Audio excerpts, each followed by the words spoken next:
Hello મિત્રો, વાત છે એક હાસ્યની. બહુ મજા આવશે, ખાસ સાંભળજો. એક જાણીતા ધનવાન સમાજસેવકને બહાર જવાનું હતું સમાજની મિટિંગમાં. તેને થયું કે હાલને જરાક દાઢી કરાવી લઉં તો વ્યવસ્થિત લાગીએ. એવું વિચારી તે સલૂનમાં દાઢી કરાવવા ગયા. ત્યાં રોડ પરથી રોકડ કરતો એક ધોબી નીકળ્યો. એ મોટે મોટેથી રોડીને કલ્પાંત કરતો હતો અને ખૂબ માથું કૂટીને રડતો હતો. સમાજસેવકે પૂછ્યું કે શું થયું ભાઈ, કેમ આવું કાળું કલ્પાંત કરે છે? ધોબી ઊભો રહ્યો અને રડતા રડતા જ બોલ્યો, ગંધર્વસેનનું મૃત્યુ થયું છે. ધનવાને પૂછ્યું, કોણ ગંધર્વસેન? પણ ધોબીને ઊભા રહેવાની ફુરસદ નહોતી. એણે તો એટલું જ કહ્યું, ગંધર્વસેનના મારા પર બહુ મોટા ઉપકાર હતા. એના વગર હું શું કરીશ? મારું તો સર્વસ્વ લૂંટાઈ ગયું. રડતો રડતો ધોબી ચાલતો થયો. સમાજસેવકને થયું કે ગંધર્વસેન મોટા પરોપકારી સંત હોવા જોઈએ. તેણે હજામને કહ્યું કે ગંધર્વસેનના શોકમાં મારે માથે ટકો કરાવી નાખ. આમે આવડા કોઈ મોટા માણસના મૃત્યુમાં માથું બોડી નાખીએ તો સારું ને?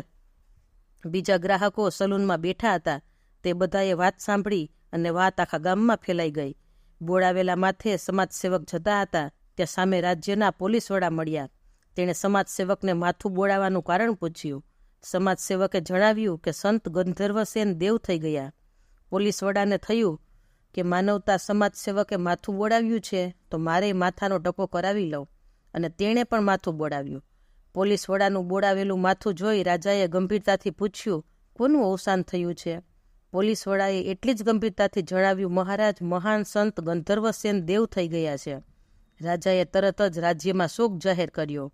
રાજમહેલ પરનો ધ્વજ અડધી કાઠીએ ફરકાવવાનો હુકમ કર્યો. રણવાસમાંથી રાણી બહાર આવ્યા. તેણે બધે શોકનું સામ્રાજ્ય જોયું. મહેલનો ધ્વજ અડધી કાઠીએ ફરકતો જોયો. તેણે રાજાને પૂછ્યું, મહારાજ, શા કારણે શોક પાડવામાં આવી રહ્યો છે? મહારાજે કહ્યું, મહાન પૂજ્ય સંત ગંધર્વસેન દેવ થઈ ગયા છે. તેને કારણે રાષ્ટ્રીય શોક જાહેર થયો છે. હવે મિત્રો, ખાસ હસવાની વાત સાંભળજો. અને મહારાણીએ પૂછ્યું, ગંધર્વસેન કોણ હતા? ક્યાં આશ્રમમાં કે તીર્થમાં વસતા હતા? રાજાએ તેની ખબર નહોતી. તેણે પોલીસના વડાને પૂછ્યું. તેમને પણ ખબર નહોતી. તેણે કહ્યું, એ તો સમાજસેવક શ્રી જાણે. સમાજસેવકને બોલાવ્યા. તેણે પણ ખબર ન હતી કે આ ગંધર્વસેન કોણ હતા. તેણે ધોબીનો હવાલો આપ્યો. રાજાએ ધોબીને બોલાવ્યો અને ધોબીએ આવીને કહ્યું, મહારાજ, ગંધર્વસેન મારો ગધેડો હતો. તે જ મારા કપડાં લાવવા લઈ જવાની ફેરી કરતો હતો. એના વગર મારું કામ અટકી પડશે એટલે હું કલ્પાંત કરતો હતો અને રડતો હતો. જોયું ને મિત્રો, જગતમાં બધા આવી રીતે એકની પાછળ બીજો અને બીજાની પાછળ ત્રીજો એમ આંધળું અનુકરણ કરે છે. કહેવાય છે ને કે આંધળો આંધળાને દોરે. અને આપણું આવું જ છે કે બીજા કરે તેમ કરવાનું. ક્યાંક ગયા હોય ને કદાચ એકાદ મોટો પથ્થર દેખાય ને જો એ પથ્થરને એક માણસ પગે લાગે તો જોજો, તમે જેટલા ઊભા હોય ને એટલા બધાય પગે લાગે. ફેશનનું પણ આવું જ છે. એક કરે એટલે બીજો કરે.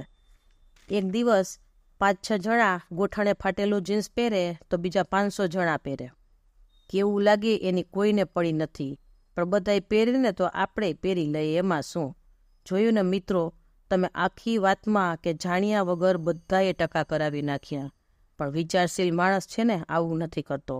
આંધળા અનુકરણ કરવાને બદલે તે પ્રશ્ન કરે છે, વિચારે છે, ચિંતન કરે છે અને એ જ માર્ગે સાચું જ્ઞાન મેળવે છે. એટલે કોઈ દિવસ આંધળાનું અનુકરણ ન કરવું જોઈએ. Thanks for watching. Please like, share and subscribe.